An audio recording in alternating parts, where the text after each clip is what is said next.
जय हिंद दोस्तों, आज हम कवर करने जा रहे हैं बिहार पुलिस प्रीवियस ईयर्स का क्वेश्चन सेट।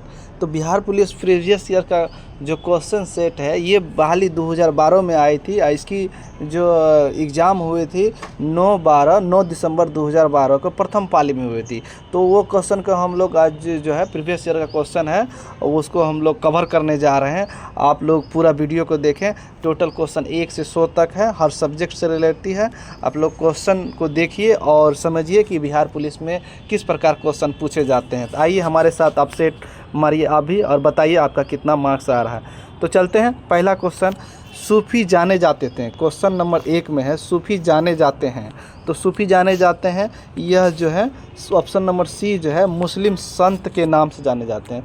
सूफी जो शब्द है इसका सर्वप्रथम प्रयोग अबू हासिम के द्वारा किया गया था और सूफी जो है मुस्लिम धर्म में सुधार के लिए सूफी संत के द्वारा प्रयास किया जा रहा था। और सूफी लोग जहाँ निवास करते थे उस स्थान को खानकाह या फिर मठ कहते थे। भारत में जो है चिश्ती संप्रदाय या सुहरावादी संप्रदाय काफ़ी प्रचलित या फिर इसकी जो संप्रदाय थे बहुत गहरी भारत में फैली हुई थी। और सूफी संत के जो शिष्यता होते थे, जो शिष्य बनते थे, उसे क्या कहते थे? तो उसे मुरीद कहते थे। तो चलिए आगे क्वेश्चन, ईस्ट इंडिया कंपनी का भारत में पदार्पण हुआ। पदार्पण ईस्ट इंडिया कंपनी का कब हुआ? तो ऑप्शन में ए में जो है 1600 ईस्वी में भारत में ईस्ट इंडिया हुआ। और उस समय जो है ईस्ट इंडिया कंपनी में कितने साझेदार थे? तो उस समय कुल 217 साझेदार थे। और पहला गवर्नर कौन रहा ईस्ट इंडिया कंपनी का? तो थॉमस स्मिथ। ठीक है, आगे बढ़ते हैं। Question number 3। Question number 3, Bharatiya Janata party की स्थापना किस वर्ष हुई थी? भारतीय जनता पार्टी की स्थापना जो है 1980 में लाल कृष्ण आडवाणी एवं अटल बिहारी वाजपेयी के द्वारा किया गया था। आइए क्वेश्चन नंबर 4 देखते हैं। भारत में संपूर्ण क्रांति का आह्वान किसने किया था? भारत में संपूर्ण क्रांति का आह्वान option number D Jayaprakash Narayan द्वारा 1974 ईस्वी में किया गया था। आइए क्वेश्चन नंबर 5। क्वेश्चन नंबर 5 में है निम्नलिखित में से किस देश में प्रत्यक्ष लोकतंत्र स्थापित है? तो प्रत्यक्ष लोकतंत्र जो है ऑप्शन नंबर सी में स्विट्जरलैंड में जो है प्रत्यक्ष लोकतंत्र स्थापित है। प्रत्यक्ष लोकतंत्र में जनता द्वारा सीधे चुना जाने वाला प्रतिनिधि, जहां पर जो शासक होती है वो जनता द्वारा डायरेक्ट रूप से चुने जाते हैं। तो वो अभी कहां पर है? तो स्विट्जरलैंड में ये है। आइए क्वेश्चन नंबर 6 में है राज्यों में राज्यपाल की नियुक्ति कौन करता है? तो राज्यों में राज्यपाल की नियुक्ति जो है आर्टिकल भारतीय संविधान के अनुच्छेद 155 में उल्लेख है कि राज्यों में राज्यपाल की नियुक्ति भारत के राष्ट्रपति द्वारा किया जाएगा। क्वेश्चन नंबर 7 में है निम्न में से विधान परिषद किस राज्य में नहीं है? तो वर्तमान में जो है विधान परिषद भारत में 6 राज्यों में है। तो कर्नाटक में है, उत्तर प्रदेश में है, बिहार में है। इसके अलावा तेलंगाना, महाराष्ट्र और आंध्र प्रदेश, कुल 6 राज्यों में विधान परिषद भारत में है। ऑप्शन नंबर सी जो है गुजरात इसका सही आंसर हो जाएगा, क्योंकि गुजरात में विधान परिषद की राज्य नहीं है। आइए क्वेश्चन नंबर 8 में देखते हैं। क्वेश्चन नंबर 8 में है निम्नलिखित में से कौन संघवाद की विशेषता नहीं है? तो संघवाद की विशेषता नहीं है तो देखिए सत्ता का विकेंद्रीकरण ये तो है, केंद्र एवं राज्य के बीच सत्ता का बंटवारा ये भी है, और स्थानीय सरकारों का अधिक अधिकार देना ये भी है। तो ऑप्शन नंबर जो डी है सत्ता का विकेंद्रीकरण ये नहीं है। तो इसका सही आंसर ऑप्शन नंबर डी हो जाएगा। आइए क्वेश्चन नंबर 9 में है भारत में भूदान व ग्रामदान आंदोलन किसने प्रारंभ किया? तो भारत में भूदान एवं ग्रामदान आंदोलन की शुरुआत आचार्य विनोबा भावे द्वारा, जो ऑप्शन नंबर डी में है ये सही हो जाएंगे। तो आइए क्वेश्चन नंबर 10 में है निम्नलिखित में कौन सा कथन सत्य नहीं है? तो इनमें से कौन सा कथन सत्य नहीं है? देखिए क्वेश्चन ऑप्शन नंबर ए में जो है अधिनियम बना ये गलत है, ये चूँकि 1961 ईस्वी में बना, तो ये तो गलत है पहला ही। बाकी बात ये तीनों सही है। दहेज मांगने वालों की न्यूनतम 5 वर्ष की सज़ा होगी, ये तीनों सही है। चलिए क्वेश्चन नंबर 11 में देखते हैं महात्मा गांधी ने कौन सी पत्रिका शुरुआत की थी? तो महात्मा गांधी जो पत्रिका शुरुआत की रही थी ऑप्शन नंबर सी हरिजन महात्मा गांधी द्वारा शुरुआत किया गया था। और इसके अलावा जो है नवजीवन, यंग इंडिया, ये भी महात्मा गांधी द्वारा पत्रिका शुरुआत की थी। केसरी बाल गंगाधर तिलक, नेशनल। दक्षिण सार की वर्तमान सदस्य संख्या क्या है? तो दक्षिण सार की वर्तमान में सदस्य संख्या ऑप्शन नंबर सी 8 है। दक्षिण का मुख्यालय काठमांडू है। इसमें टोटल 8 देश है, बांग्लादेश, भूटान, श्रीलंका, भारत, मालदीव, नेपाल, पाकिस्तान और अफगानिस्तान। दक्षिण की स्थापना 8 दिसंबर 1985 को हुई थी। चलिए क्वेश्चन नंबर 13 में देखते हैं, निर्वाचन प्रक्रिया के विषय में क्या सही है? तो निर्वाचन प्रक्रिया के विषय में क्या सही है, इस क्वेश्चन के बारे में देखते हैं। तो ऑप्शन जो है इसका option number C, option number C है, प्रत्येक दल अपना घोषणा पत्र तैयार करता है जिसमें उसके कार्यक्रम, सिद्धांत एवं उद्देश्य होते हैं। इसके अलावा सब गलत है। आइए क्वेश्चन नंबर 14 में देखते हैं। 14 में, संविधान अपने नागरिकों को कौन सा अधिकार गारंटी देता है? तो संविधान द्वारा जो है अपने नागरिकों को समानता का अधिकार और अभिव्यक्ति की स्वतंत्रता, ये दोनों जो है सही हो जाएगा। ऑप्शन नंबर ये सही हो जाएगा। चलिए क्वेश्चन नंबर 15 जो है 15 में है, राज्यसभा के सदस्यों को चुनाव कौन करता है? तो इसका सही आंसर ऑप्शन नंबर सी, राज्यों की विधानसभाओं के सदस्य, राज्यों के जो विधानसभा सदस्य हैं उनके द्वारा राज्यसभा के सदस्यों को चुनाव किया जाता है। क्वेश्चन में, राष्ट्रसंघ के निम्नलिखित उद्देश्यों में से कौन सही है? नहीं है। तो कौन सही नहीं है? तो ऑप्शन नंबर सी, शांति भंग करने वाले देशों की सरकार को बर्खास्त, क्योंकि जो देश शांति भंग करते हैं उस देश को सरकार को बर्खास्त करने की शक्ति नहीं है। बाकी बात सब सही है। अंतर्राष्ट्रीय सहयोग के प्रस्तावना देना, विश्व में शांति सुरक्षा कायम रखना, शास्त्रीकरण की स्पर्धा का अंत करना, ये सब सही है। ऑप्शन नंबर सी गलत है। आइए क्वेश्चन नंबर 17 में देखिए। नंबर 17, सिद्धार्थ ने किस धर्म की स्थापना किया था? तो सिद्धार्थ के द्वारा बौद्ध धर्म की स्थापना किया था। सिद्धार्थ जो आगे चल के गौतम बुद्ध कहलाए, इनका जन्म 563 ईसा पूर्व कपिलवस्तु लुम्बिनी में हुआ था, जो वर्तमान में नेपाल में पड़ते हैं। आइए क्वेश्चन नंबर 18, थियोसॉफिकल सोसाइटी की स्थापना किसने की? तो थियोसॉफिकल सोसाइटी की स्थापना Annie Besant, option number C में जो है एनी बेसेंट के द्वारा किया गया था। आइए, ज्योतिबा फुले के द्वारा जो है सत्यशोधक समाज जो 1873 ईस्वी में किया गया था, और विवेकानंद द्वारा रामकृष्ण मिशन 1897 ईस्वी में किया था। इसके बाद आइए क्वेश्चन नंबर 19 में है, किस घटना को द्वितीय विश्व युद्ध का जो है ड्रेस रिहर्सल कहा जाता है?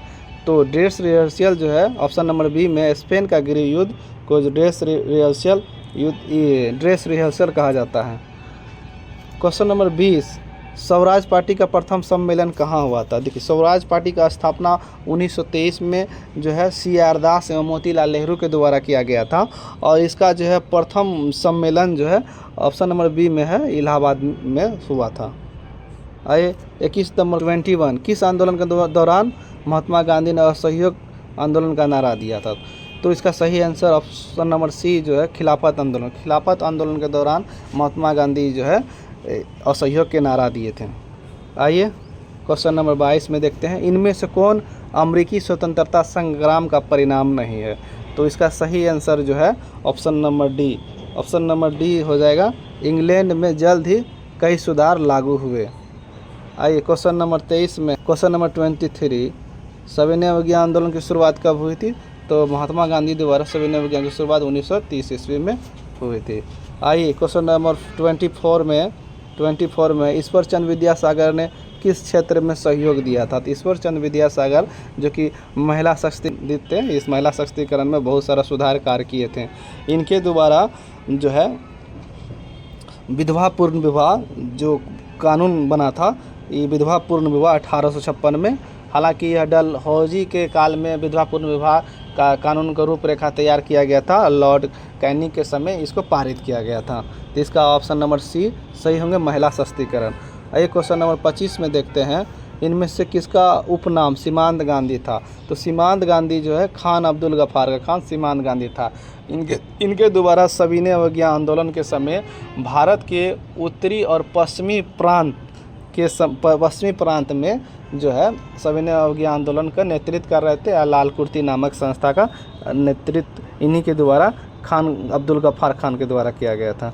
आइए क्वेश्चन नंबर 26 में है, इनमें से कौन सी घटना प्रथम विश्व युद्ध का परिणाम नहीं था? तो प्रथम विश्व युद्ध का परिणाम नहीं था, तो इनमें से ऑप्शन नंबर बी जो है, विश्व के अधिकांश देशों में गणतंत्र की स्थापना, ये इसका सही आंसर हो जाएगा। चलिए क्वेश्चन नंबर 27 में विश्व जल दिवस कब मनाया जाता है? तो विश्व जल दिवस जो है 22 मार्च को मनाया जाता है। 1993 ईस्वी से यह शुरुआत की गई थी। आइए क्वेश्चन नंबर 28 में, उपकरण जो वायु दाब मापने हेतु प्रयुक्त होता है, तो वायु दाब मापने हेतु किस उपकरण का प्रयोग किया जाता है? तो बैरोमीटर का प्रयोग किया जाता है। हालांकि थर्मामीटर मापने की ताप मापने के लिए प्रयोग किया जाता है। एनीमोमीटर वायु की गति मापने के लिए प्रयोग किया जाता है। हेक्टोमीटर लंबाई मापने का यंत्र है। आइए क्वेश्चन नंबर 29 में है, वायुमंडलीय परत जो सूर्य के पराबैंगनी विकिरणों से हमारी रक्षा करती है वह है। ओजोन परत जो समताप मंडल में स्थित है, यह क्या करते हैं? ये सूर्य से जाने वाली पराबैंगनी किरण है, उससे हमारी त्वचा को बचाव करती है। और ओजोन परत लगभग जो है 20 से 50 किलोमीटर तक समताप मंडल में स्थित है। आइए क्वेश्चन नंबर 30 में देखते हैं, सरदार सरोवर बांध किस नदी पर स्थित है? तो सरदार सरोवर बांध जो है नर्मदा नदी पर स्थित है। नर्मदा नदी गुजरात में है। ये क्वेश्चन नंबर 31, वायु में कार्बन डाइऑक्साइड गैस का प्रतिशत क्या है? तो वायु में कार्बन डाइऑक्साइड का गैस का प्रतिशत 0.3% है। और जबकि वायुमंडल में सबसे अधिक किस गैस की मात्रा होती है? तो नाइट्रोजन की है 78%। उसके बाद ऑक्सीजन की 21%। आइए क्वेश्चन नंबर 32 में देखते हैं, प्रति विषुवतीय धाराओं की प्रवाह की दिशा होती है। तो प्रति विषुवतीय धाराओं के प्रवाह की दिशा जो होती है, इसका सही आंसर पश्चिम से पूर्व होती है। आइए क्वेश्चन नंबर 33 में देखते हैं, समान दाब वाले स्थानों से गुजरने वाली काल्पनिक रेखाएं क्या कहलाती है? समान दाब वाले स्थानों से गुजरने वाली काल्पनिक रेखाएं ऑप्शन नंबर सी में आइसोबार कहलाती है। चलिए क्वेश्चन नंबर 34 में है, जीव जो सूर्य के प्रकाश की उपस्थिति में अपना भोजन बनाते हैं क्या कहलाते हैं? तो वैसे जीव जो अपना भोजन स्वयं बनाते हैं उसे उत्पादक कहते हैं। यह सूर्य की प्रकाश की उपस्थिति में अपना भोजन तैयार करते हैं, जैसे पेड़ पौधा और कुछ बैक्टीरिया जो जीवाणु होते हैं वो भी अपना भोजन स्वयं तैयार करते हैं। आइए क्वेश्चन नंबर 35 में देखते हैं, नदी जो पूर्व से पश्चिम प्रभावित नहीं होती है, तो वो कौन नदी है? तो ऑप्शन नंबर बी में जो है चंबल नदी, ये जो है पूर्व से पश्चिम प्रभावित नहीं होती है। बाकी बात माही, ताप्ती, नर्मदा ये पूर्व से पश्चिम प्रभावित होती है। क्वेश्चन नंबर 36 में देखते हैं, आर्द्रता प्रदर्शन विधि जिसमें आर्द्रता को प्रतिशत में परिवर्तित किया जाता है वह है, तो वह क्या है? तो ऑप्शन नंबर डी सापेक्ष आर्द्रता। सापेक्ष आर्द्रता किसी निश्चित ताप पर वायु में विद्यमान जो जल वाष्प होता है, ठीक ना, उसकी वही मात्रा को सापेक्ष आर्द्रता कहते हैं। क्वेश्चन नंबर 27, प्रारंभ में एक विभाजित विशाल स्थलखंड था, वह क्या कहलाता था? तो वह जो है पेंजिया कहलाता था। क्वेश्चन नंबर 38, पृथ्वी के केंद्र की और परतों को क्रमागत विन्यास क्या है? तो केंद्रों के क्रमागत विन्यास जो है सियाल, सीमा, निफे हो जाएंगे। चलिए क्वेश्चन नंबर 39 में देखते हैं, प्रदेश जो फल कृषि के लिए प्रसिद्ध है वह है, तो वह कौन सा क्षेत्र है जहाँ फल और कृषि के लिए फेमस है? तो वो भूमध्य सागरीय प्रदेश। भूमध्य सागरीय प्रदेश जो है ये कहाँ पर स्थित है? तो यह दक्षिणी और उत्तरी गोलार्ध में 30 से 45 डिग्री अक्षांश के बीच ये क्षेत्र भूमध्य सागरीय प्रदेश होते हैं। यहाँ पर नंबर 40 में शुद्ध वाक्य छांटिए। अब हिंदी से प्रश्न आ गया है, तो इसका सही आंसर जो है, देखिए, नेताजी को वहाँ जाना है, तो ये सही है, बाकी बात सब गलत है। नेता ने आज वहाँ जाना है, ये चूँकि वाक्य सेंटेंस नहीं बन रहा है। आज वहाँ नेता ने जाना है, ये भी गलत है, वहाँ आज नेता, तो ये इसका सही आंसर ये हो जाएगा। अब देखिए क्वेश्चन नंबर 41 में है, वर्णों का सार्थक समूह क्या कहलाता है? तो वर्णों का जो सार्थक समूह है यह शब्द कहलाएगा, क्योंकि बहुत सारे वर्ण मिलकर के शब्द के निर्माण करते हैं और बहुत सारा शब्द मिल करके वाक्य का निर्माण करते हैं, ठीक है। तो इसका आंसर बी हो जाएगा, ठीक है। अब अंशवार है, तो यह क्या है? तो अंशवार एक अयोगवाह है। आइए क्वेश्चन नंबर 43 में व्यवहार और मत का सही पर्यायवाची शब्द क्या है? तो इसका आंसर आचार और विचार हो जाएगा, आचार और विचार हो जाएगा। आइए व्यंजन संधि के उदाहरण देखते हैं 44 में। तो इसका सही आंसर जो है व्यंजन संधि का उदाहरण उल्लास, संगम और संभावना, उल्लास, संगम और संभावना हो जाएंगे। आइए क्वेश्चन नंबर 45 में देखते हैं। समाज में आज भी सीता सावित्रियों का महत्व है, यह रेखांकित शब्दों का प्रयोग करें। तो इसका जो सही आंसर हो जाएंगे ऑप्शन नंबर सी, व्यक्तिवाचक संख्या का जातिवाचक के रूप में। तो सही आंसर सी हो जाएंगे। आइए क्वेश्चन नंबर 46 में है, बालक ने रोटी खाई, रेखांकित शब्द का पद परिचय क्या है? तो इसका सही आंसर ऑप्शन नंबर डी, चूँकि यह बालक ने रोटी खाई ये सकर्मक क्रिया है और एक वचन में है, स्त्रीलिंग है। उसके बाद जो है अन्य पुरुष भूतकाल कृत्यवाच, ये सही आंसर है। 47 में है, पंचशील का प्रतिपादन किस वर्ष हुआ था? पंचशील समझौता कब हुआ था? तो ये 1955 में हुआ था। पंचशील समझौता किस किस देशों के बीच हुआ था? तो भारत और चीन के बीच हुआ था, तिब्बत के मामले में। क्वेश्चन नंबर 48 में है, अंतर्राष्ट्रीय महिला दिवस कब मनाया जाता है? तो अंतर्राष्ट्रीय महिला दिवस 8 मार्च को मनाया जाता है। आइए 49 में, रामचरितमानस किसने लिखी है? रामचरितमानस गोस्वामी तुलसीदास द्वारा, और तुलसीदास जो है अकबर के समकालीन थे। इनके द्वारा विनय पत्रिका, रत्नावली भी लिखे गए थे। आइए क्वेश्चन नंबर 50 में देखते हैं, भारतीय रुपयों का नया प्रतीक जो रुपया है किसने तैयार किया था? और जो नया रुपया का प्रतीक जो है यह डी उदय कुमार द्वारा तैयार किया गया था और 15 जुलाई 2010 को इसका जो है तैयार किया गया था। और ये उदय कुमार जो है IIT गुवाहाटी के असिस्टेंट प्रोफेसर थे। ठीक है। आइए क्वेश्चन नंबर 51 में, फूलों की घाटी कहाँ स्थित है? तो फूलों की घाटी जो है यह उत्तराखंड के चमोली ज़िले में स्थित है, यह राष्ट्रीय पार्क है। 52 में है, अमजद अली खान इनमें से किस वाद्य यंत्र से संबंधित है? तो अमजद अली खान जो है सरोद वाद्य यंत्र से संबंधित है। रेड क्रॉस 53 में, रेड क्रॉस संस्था के संस्थापक कौन थे? रेड क्रॉस संस्था के संस्थापक जीन हेनरी ड्यूनेंट्स थे, ऑप्शन नंबर ए। और रेड क्रॉस की स्थापना 1863 ईस्वी में हुई थी और इनका मुख्यालय कहाँ है रेड क्रॉस का? तो जेनेवा स्विट्जरलैंड में है। चलिए क्वेश्चन नंबर अब इंग्लिश से देखिए 54 में है question, complete the following sentence with correct option. She has been teaching dash है, तो कब से पढ़ा रही है? तो इसका आंसर बी हो जाएगा, since. She has been teaching since 2005, मतलब वह 2005 से पढ़ा रही है। ये अब आइए क्वेश्चन नंबर 55 में, चूज द करेक्ट सेंटेंस। तो इसमें सही वाक्य क्या है? तो इसका सही वाक्य जो है option number C, petrol is sold by litre, मतलब पेट्रोल जो है लीटर में बेचा जाता है। आइए क्वेश्चन नंबर 56 में देखते हैं, pick out the correct option. इसका सही ऑप्शन क्या होगा? उत्तर क्या है? तो इसका सही उत्तर जो है ऑप्शन नंबर सी में है, he said New Delhi is the capital of India, मतलब उसने कहा कि नई दिल्ली जो है भारत की राजधानी है। इसका सही आंसर ऑप्शन नंबर सी हो जाएगा। आइए 57 में देखते हैं, right option to fill in the blank. I fill in the blank भरना है, my homework when the light went out. इसका सही आंसर ऑप्शन नंबर बी हो जाएगा, I was doing my homework. मैं जो है अपना होमवर्क बना रहा था जब तब क्या जो है लाइट वेंट आउट। 58 में है, complete the following sentence. I often mistake, I am only human, after all I am fallible. तो इसका सही आंसर जो है, इसका सही आंसर 58 नंबर के ऑप्शन नंबर ए, मैक हो जाएंगे, आई ऑफन मैक मिस्टेक। चलिए 59 में देखते हैं 59 में, choose the phrase opposite in the meaning to the underlining in the following sentence.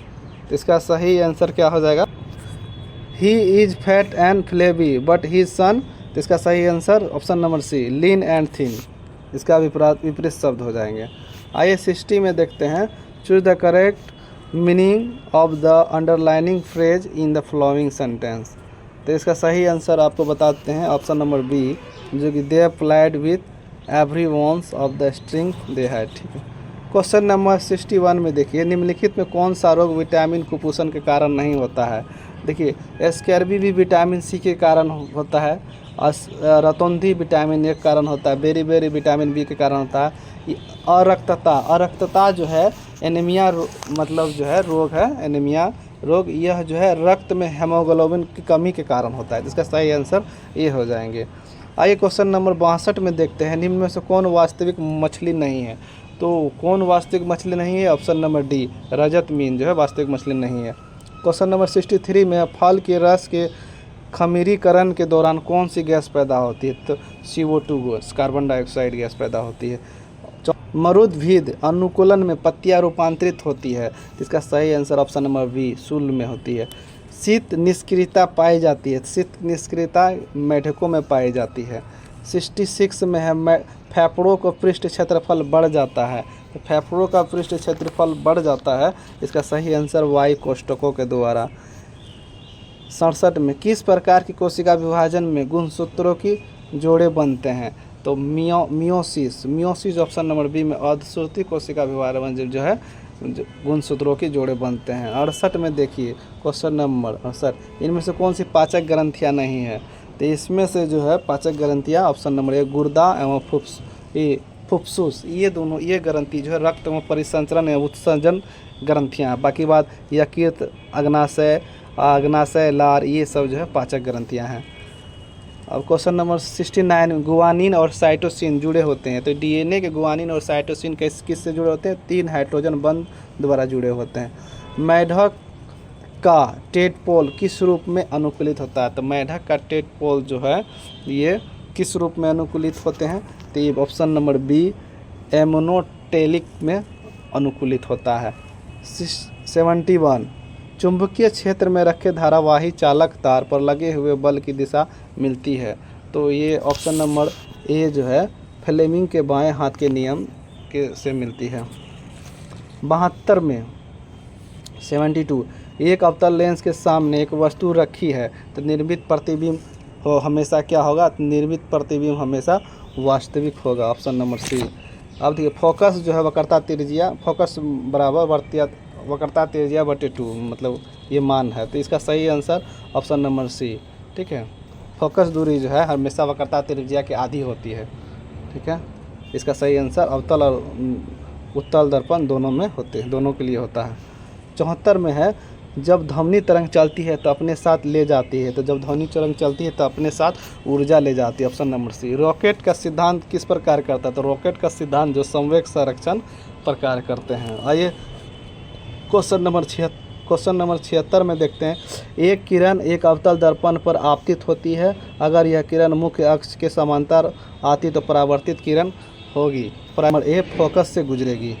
चलिए आइए क्वेश्चन नंबर 77 में देखते हैं, एक लंबी परिनालिका जिससे विद्युत धारा प्रभावित हो रही है के अक्ष पर चुंबकीय क्षेत्र भी उत्पन्न होता है। अगर विद्युत धारा दुगनी हो जाए तो नया चुंबकीय क्षेत्र क्या होगा। तो इसका सही आंसर बी, 2B हो जाएगा। आइए क्वेश्चन नंबर 78 देखते हैं, दो वृत्ताकार कुंडली जिनकी त्रिज्या A से क्रमशः L और 2L धारा प्रभावित होती है। दोनों कुंडलियां के केंद्र पर चुंबकीय क्षेत्र की तुलना में निम्न में से किससे होगी। तो इसका सही आंसर जो है आंसर दूसरी कुंडली के केंद्र पर चुंबकीय क्षेत्र प्रथम कुंडली से दुगुना होगा। आइए क्वेश्चन नंबर 79, किस लेंस की क्षमता +0.5D है। D मतलब डायरेक्टर होते हैं। ठीक है, अब देखिए इसमें जो प्लस दिया है ये मतलब जो है इस किस लेंस की बात कर रहा है। तो जब प्लस जिसमें रहते हैं तो उसे उत्तल लेंस कहते हैं। ठीक है, तो इसका सही आंसर जो है ऑप्शन नंबर सी हो जाएंगे। यह एक क्या है, उत्तल लेंस है, क्योंकि इसका जो है मात्रक में प्लस दिया है। उसके बाद जिसका फोकस दूरी वो मतलब जो है 2 मीटर है। तो इसका मतलब है कि इसको निकालने के लिए लेंस की क्षमता 1/f होते हैं, 1/f। तो 1/0.5 को जब तोड़िएगा तो 2 मीटर निकलेंगे। ठीक है, तो इसका सही आंसर जो है, इसका सही आंसर ऑप्शन नंबर सी एक उत्तल लेंस जिसकी फोकस दूरी 2 मीटर है। आइए क्वेश्चन नंबर 80 में है, रेखांकित ग्राफ से वेग का मान क्या होगा। तो रेखांकित ग्राफ से वेग का मान जो है ऑप्शन नंबर बी 1/√3 मीटर प्रति सेकेंड होगा। आइए क्वेश्चन नंबर 81 में है, 22/7 मानक क्या है। तो यह एक अपरिमेय संख्या है।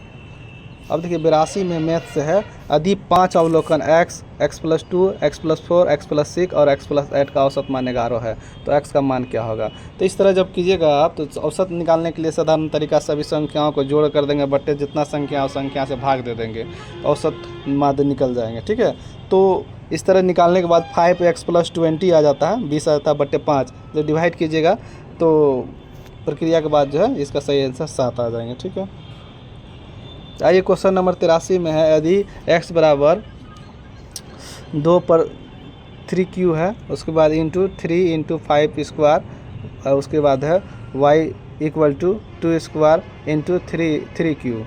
तो मोसो ज्ञात करना है। तो इसका सही आंसर 12 निकल जाएंगे। आप मोसो ज्ञात कर लीजिएगा। यदि किसी वृत्त का क्षेत्रफल 38.5 सेंटीमीटर स्क्वायर है तो वृत्त का क्षेत्रफल πr² होते हैं, उस फॉर्मूला पर सेट कीजिएगा तो इसका परिधि आराम से ज्ञात हो जाएंगे। तो इसका सही आंसर जो है 84 का क्या हो जाएंगे। तो 84 का सही answer option number D 22 centimetre हो जाएंगे। अब ये लॉग वाला क्वेश्चन है, इसका हम आंसर आपको बता देते हैं। लॉग का जो क्वेश्चन इसका आंसर ऑप्शन नंबर डी जो है इसका आंसर हो जाएंगे।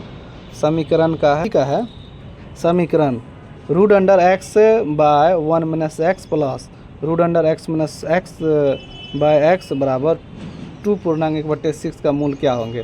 तो इसका सही आंसर बी हो जाएंगे 9/13 और 4/13 इसका ये पूर्णांक जो है आंसर हो जाएंगे। आइए क्वेश्चन नंबर 87 में है, यूक्लिड विभाजन परिमिका के उपयोग से दो धनात्मक पूर्णांक a और b, जहां a जो है ग्रेटर देन b को निकाल सकते हैं। तो इसको जो दशमलव विस्तार से निकाल सकते हैं, ऑप्शन नंबर सी। आइए क्वेश्चन नंबर 88 में है, 15,000 रुपये पर 2 वर्ष का चक्रवृद्धि ब्याज और साधारण ब्याज का अंतर 96 रुपये है, तो ब्याज का वार्षिक दर ज्ञात करें। तो ये सॉल्व करने के बाद इसका आंसर बी हो जाता है। आइए 89 में, यदि a बराबर √5 + 1 बाय √5 - 1 तथा b √5 - 1 बाय √5 + 1 हो तो इसका मान क्या होगा। तो इसका मान जब सॉल्व कीजिएगा तो 89 का तो सही आंसर जो है बी हो जाएगा। आप लोग मैथ बनाइएगा स्क्रीनशॉट खींच करके, ठीक है, प्रैक्टिस कीजिएगा, क्योंकि ये प्रीवियस ईयर का क्वेश्चन है, इसी टाइप में पूछे जाते हैं एग्ज़ाम में। 90 में है, एक ठोस धात्विक बेलन का आधार त्रिज्या 3 सेंटीमीटर, ऊंचाई 5 सेंटीमीटर है। इसे पिघला करके एन ठोस शंकु कोण बनाया जाता है, तो जिसकी ऊंचाई 1 सेंटीमीटर तथा आधार की त्रिज्या 1 मिलीमीटर है, तो एन का मान क्या होगा। तो इसका जो आंसर है ऑप्शन नंबर डी 13,500 निकल जाएंगे। आइए साइंस से क्वेश्चन है, पेट्रोलियम के प्रभावी आसवन द्वारा निम्नलिखित पदार्थों के एक के बाद एक निकाले जाते हैं। तो आसवन द्वारा पेट्रोलियम के जो पदार्थ निकाले जाते हैं, एक के बाद कौन कौन पदार्थ को निकाले, जैसे नेफ्था, इसका सही आंसर नेफ्था हो जाएगा। उसके बाद किरासन, उसके बाद डीजल, उसके बाद डीजल ऑयल, इसकी तरह चलिए सर इसका डी सही हो जाएगा। विरासकीयता कार्बन 5800 वर्षों में अपनी प्रारंभिक मात्रा का आधी हो जाती है, तो कितने वर्षों में प्रारंभिक मात्रा के 1/4 भाग हो जाएगी। तो इसका सही आंसर ऑप्शन नंबर बी 116 वर्षों में हो जाएगी। 93 में है, एक रंगहीन सॉल्ट लेड नाइट्रेट को गर्म करने पर एक पीले रंग का यौगिक X बनाता है तथा लाल भूरे रंग की गैस Y निकलती है। तो गैस Y क्या है। तो गैस Y जो है option number B nitrate oxide है। लाल, तो Y गैस क्या है। तो Y gas option number B जो है नाइट्रेट ऑक्साइड है। आइए क्वेश्चन नंबर 94 में है, द्रव में होता है, तो द्रव में क्या होता है। तो इसका ऑप्शन जो है सी हो जाएंगे, नियत आयतन, नियत आकार और अत्यधिक असंकोचन। द्रव में जो है आयतन निश्चित होता है, लेकिन आकार, आयतन निश्चित होता है लेकिन आकार जो है निश्चित नहीं होता है, अनियत होता है, और संकोचन भी नहीं होता है। चलिए इसका सही आंसर ये सी हो जाएगा। अब देखिए क्वेश्चन नंबर 95, निम्न में से किस यौगिक में आयोनिक तथा संयोजित आबंध होते हैं। तो इसका सही आंसर कैल्शियम क्लोराइड जो है हो जाएंगे, ऑप्शन नंबर बी। 96 में है रेडियो सक्रियता को मापने के लिए वाणिज्य के रूप में उपलब्ध यंत्र। तो रेडियो सक्रियता को मापने के लिए जो है ग्रेगर मोलर गुणांक, जो ऑप्शन नंबर सी है, ये हो जाते हैं। MnO2 प्लस 4HCl, ठीक है, उसके बाद MnCl2 plus 2H2O plus Cl2 को उपरोक्त अपक्रिया में ऑक्सीकारक कौन है? तो इसकी उपरोक्त अपक्रिया में जो ऑक्सीकारक क्लोराइड है, ऑप्शन नंबर सी सही इसका आंसर है। क्वेश्चन नंबर 58 में एल्काइन का सामान्य सूत्र क्या है? एल्काइन का सामान्य सूत्र ऑप्शन नंबर डी में CnH2n-2 है। आइए क्वेश्चन नंबर 99 में विलयन का सांद्रण व्यक्त करने की कौन सी इकाई ताप के प्रभाव से प्रभावित नहीं होता है? तो इसका सही आंसर मोलरता से नहीं होता। क्वेश्चन नंबर 100 में सबसे लास्ट क्वेश्चन है, इनमें से कौन सी एल्युमिनियम की मिश्र धातु है? तो एल्युमिनियम की मिश्र धातु मैग्नीशियम है, बाकी बात ये सब नहीं है। तो दोस्तों आज मैंने जो है 2012 प्रीवियस ईयर्स एग्ज़ाम जो ली गई थी बिहार पुलिस कांस्टेबल की, उसका 1 से 100 क्वेश्चन कवर किए हैं। और आप वीडियो को पूरा देखिए और अपने में एक अनुमान लगाइए कि आप कितना क्वेश्चन सॉल्व कर सकते हैं। ये प्रीवियस ईयर्स क्वेश्चन है, इसी प्रकार की जो आगे एग्ज़ाम होने वाली है 21,391 पोस्ट की, इसी प्रकार के एग्ज़ाम होगी। आप इस सॉल्व कीजिए, ठीक है। जय हिंद।